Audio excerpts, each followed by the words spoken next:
Look around you. Have you ever felt that something is deeply wrong with this world? As if an invisible weight is upon you, crushing your will, your time, and even your soul. What you call life might be nothing more than a carefully designed illusion meant to look like reality. And the truth may be even darker. Perhaps this place is, in fact, hell. Endless wars, pandemics, misery, and never-ending suffering. At every moment, millions of people drown in despair, trapped in a cycle that never breaks.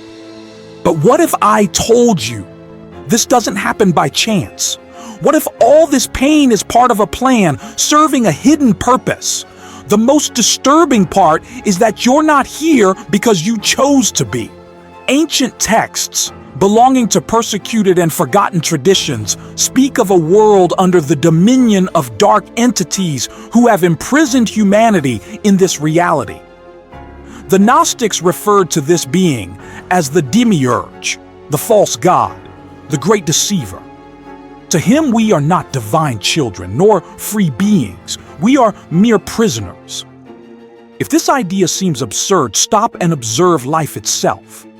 From birth, we are trained to accept a system based on fear, scarcity, and suffering. We work to survive, grow old, and die, only to start all over again. But who is in control of this cycle? And more importantly, is there a way to escape? Open your mind and get ready to see what has always been in front of you. But know this, once you see the truth, there's no turning back. Since childhood, we've learned to accept this reality as it's been presented to us. But stop and think. Why does everything seem designed for suffering? As soon as we begin to understand the world, we are thrust into a system that forces us to obey, work endlessly, and accept pain as something natural.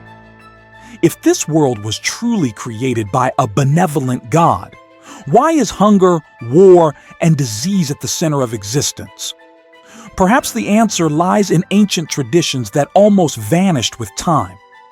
The Gnostics believed this world wasn't the work of a merciful God, but of a deceiving architect who imprisoned us in an illusion. His goal is not our growth or happiness. He only desires our submission. Human suffering then wouldn't be a coincidence, but something meticulously planned. And this view isn't limited to Gnosticism. Hinduism teaches about Maya, the great illusion that keeps souls trapped in the material world.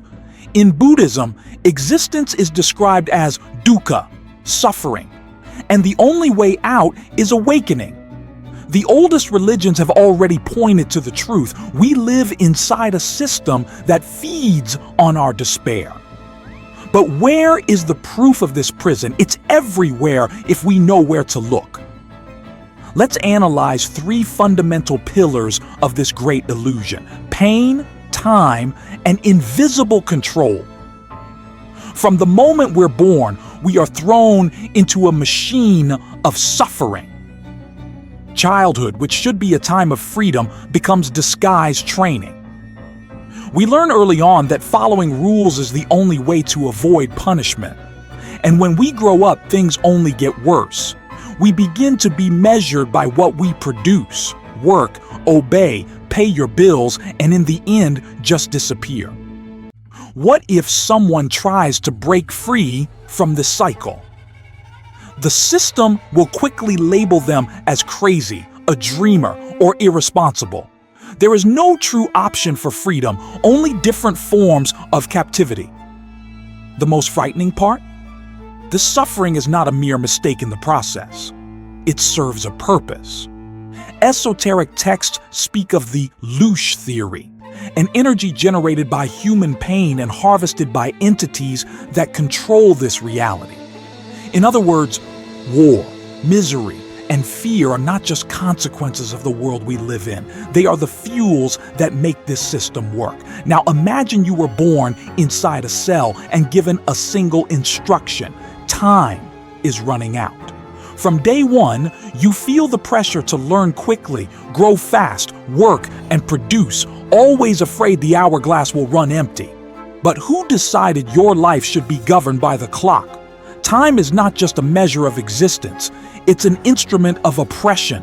It consumes your energy, weakens your body, and destroys everything you love. It reminds you daily that something is slipping through your fingers. But there's something even more disturbing. Time, in the absolute sense, may not even exist. Modern physics has already shown that time is relative, a construct that changes depending on perspective. So why are we so enslaved by something that isn't a fixed reality? Simple. Because time is one of the pillars of the illusion. If someone wanted to imprison you forever, how would they do it? Build high walls, use chains. That might work for a while, but eventually you would try to escape. Now, imagine a prison where the prisoner doesn't even know they're trapped. That's the real trick of the system, to make you believe you are free while all your choices have already been programmed to keep you within established limits. Religion, politics, economy, education, all of this wasn't created to free you, but to ensure you never leave the matrix. You can vote, change cities, choose a career, but you can never abandon the game. The rules were written even before you were born. Now that you know this, the big question arises. If this world is a prison, is there an escape? Each tear, each scream of despair, each wasted life is part of something much bigger than we imagine. But who benefits from it? Endless wars, recurring pandemics, global hunger. There are always new justifications, but the results are the same: suffering on a global scale. Human suffering is not a mistake of the system, it's a resource.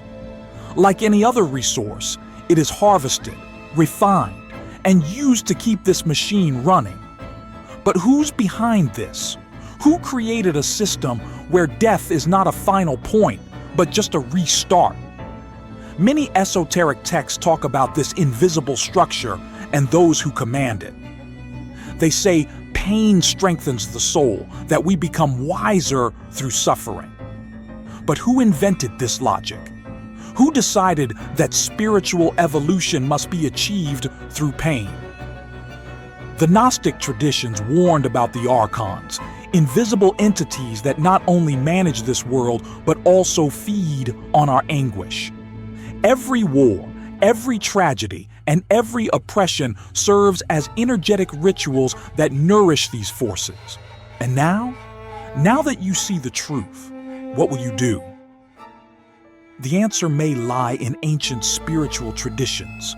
Buddhism speaks of nirvana, the ultimate liberation.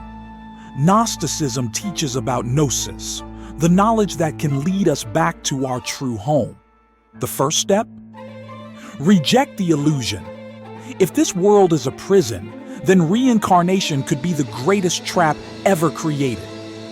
We were made to believe it's a cycle of learning, but what if it's just a trick to keep us here? Freedom may lie in consciousness. Knowledge, meditation, spiritual awakening, these could be the true keys to escape. And perhaps, just perhaps, the greatest lie ever told is that we never had a choice. We have reached the end of this journey, but the real question still remains. Are you ready to awaken? Now that you've seen the truth, will you continue accepting the illusion or seek true freedom? It's not easy, but change begins when you decide to see beyond what's in front of your eyes. If you feel challenged by all of this, if you want to explore further the mysteries that surround us, I invite you to keep going with us. Don't stop now. Watch the other videos on the channel where we continue unraveling the secrets of this world and seeking true freedom. If you liked it, don't forget to like, comment, and share. And of course, subscribe so you won't miss any content that could change your view on reality. Let's go together in this search for the truth.